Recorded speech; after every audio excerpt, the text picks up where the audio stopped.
Hidden camera view shows a covert team posing as telecom contractors, sent to plant surveillance gear inside a disguised underground nuclear facility near Qum, Iran.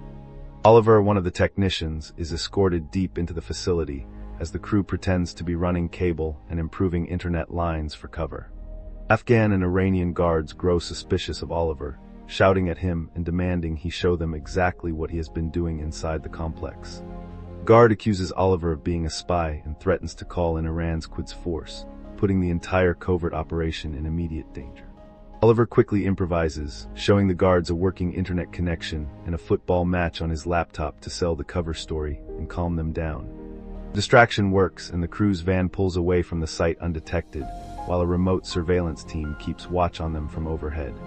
Inside a hidden operations van nearby, a young hacker breaches the facility's firewall remotely, confirming that the plant's safety alarms have now been disabled. At a covert command post, the sabotage team watches the centrifuges spin far past their safe limits, deliberately pushing the reactor toward a meltdown.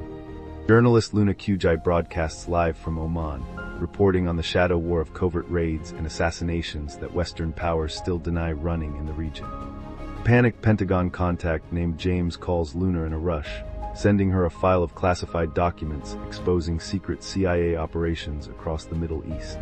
Luna immediately calls her editor Hans Forsberg, telling him the leaked files reveal a CIA Black Ops scandal bigger than Snowden and WikiLeaks combined. On a rooftop terrace, CIA operative Tom Harris calls his ex-wife Corey, promising he will finally make it to their daughter Ida's graduation this time. Corey warns Tom that the job always seems to come first, and that Ida is tired of hearing empty promises about her father coming home. Disguised as an aid worker with a false beard, Tom crosses into Taliban-controlled Afghanistan, presenting a cover story about Red Crescent drought relief work. Guards fingerprint Tom at the border checkpoint and warn him not to take photographs and to obey Sharia law for the duration of his stay. Tom calls his CIA handler Roman on a secure line, confirming that his fingerprints were scrubbed from the system and his cover identity is holding. Inside the Iranian plant, engineers watch helplessly as centrifuge temperatures rocket past 800 degrees and the emergency halon gas system finally triggers. A plume of smoke rises over the facility as the sabotage succeeds, crippling Iran's nuclear program in a single covert strike ordered from afar. Iran's supreme leader, furious that the sabotage makes his government look weak, orders intelligence Colonel Farzad Asadi to hunt down whoever is responsible. Farzad reports that Iran is now monitoring a journalist who received classified files detailing every CIA operation running across the Middle East. Back at their safe house, the extraction crew wipes hard drives and burns every scrap of cover documentation before slipping quietly out of Iran for good. In Kabul, a CIA-linked power broker named Kahil meets Taliban commander Rasul, complaining about dwindling ammunition and the militias still resisting Taliban rule. Pakistani intelligence handler privately reminds Rasul who really put him in power, revealing that outside forces still quietly pull the Taliban's strings. News broadcasts keep speculating on the sabotage of Iran's reactor as Western powers continue denying involvement and international pressure keeps mounting. Luna says goodbye to her family by phone, promising to come home soon, when unseen men suddenly burst into her apartment and drag her away. On a rooftop bar, Tom reunites with his old handler Roman, who reveals that destroying Iran's reactor was only the opening move of a much larger plan. Roman tells Tom that Langley wants a covert airstrip built just across the Afghan border near Taybad, and that Tom is the only agent he trusts with it. Roman lays out the real mission: infiltrate Iran from Afghan soil and destroy its nuclear program entirely before it can produce a working bomb. Tom insists he will need a skilled local handler who speaks both Dari and Pashtun, someone who truly knows the dangerous ground they will be operating on. Roman introduces Tom to Mohammed, known as Mo, a former U.S. Allied interpreter who will guide and translate for him throughout the operation. Driving into the city, Mo warns Tom that Taliban control has returned everywhere, and that this mission will be entirely deniable if it goes wrong. Mo drives Tom past crumbling streets, remarking bitterly that the new Afghanistan under Taliban rule looks exactly the same as the old one did. Iranian Colonel Farzad interrogates a captured technician, revealing the prisoner received the leaked files that first exposed the reactor sabotage operation. The prisoner insists under pressure that he was never given any real names at the Swiss shell company Civlex, but Farzad refuses to believe him. RZ has the technician executed as a martyr, showing exactly how far Iranian intelligence is willing to go to punish those behind the sabotage. Tom and Mo finally reach their safe house in Herat, where a package of mission equipment has already been left waiting for them inside. Mo visits an old family friend named Nahal, quietly searching for word of his wife's missing sister Fatma, a teacher who vanished under Taliban. Nahal tells Mo that female teachers across Herat have been disappearing one by one, and that there was never truly a safe place left for them. At a quiet grave, a grieving mother speaks softly to her dead son, a stark reminder of the war's lasting toll on ordinary Afghan families. News breaks worldwide that Der Herald has published the CIA leak in full, and that reporter Luna Kujai is missing, feared held inside. Roman learns of a security breach at the Pentagon that exposes Tom's photograph and cover alias, forcing him to consider aborting the entire mission. A rival power broker orders his own Taliban contact, Agent Nazir, to hunt down the American spy before Iranian agents can capture him first. Back at Langley, the deputy director's team debates cutting Tom and Mo loose entirely, but Roman argues that abandoning them now is not an option. With his cover now blown, Tom tells Mo they have to leave for Kandahar within minutes, instead of waiting for their originally scheduled flight out. Cahill pressures Taliban commander Rasul to assemble a snatch team for Kandahar, promising him a promotion in exchange for capturing the fleeing American. Leaving the safe house, Tom and Mo slip through Herat's crowded market on foot, while a hostile surveillance team tracks their every move from overhead. Armed men suddenly ambush them in the market, forcing Tom and Mo to abandon their vehicle and steal a white Nissan pickup truck to escape. A gunman on a motorcycle chases the stolen pickup through the crowded city streets as Tom weaves through traffic while taking fire from behind. Chase spills into a crowded street where a car bomb suddenly detonates, sending pursuers scrambling as Tom and Mo speed past the burning wreckage. Tom guns the truck straight through a police blockade, forcing his way past checkpoints while a terrified Mo pleads with him to slow down. Clear of the city at last, Tom and Mo pull over to change a shredded tire, both of them still shaking hard from the adrenaline of the chase. Exposed out on the open road, Mo finally snaps at Tom, revealing he is not just a hired translator, but is secretly searching for his missing sister-in-law.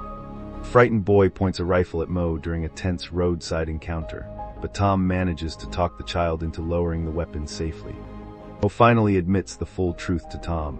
He personally helped set the fire that destroyed Iran's nuclear reactor, making him just as much a target.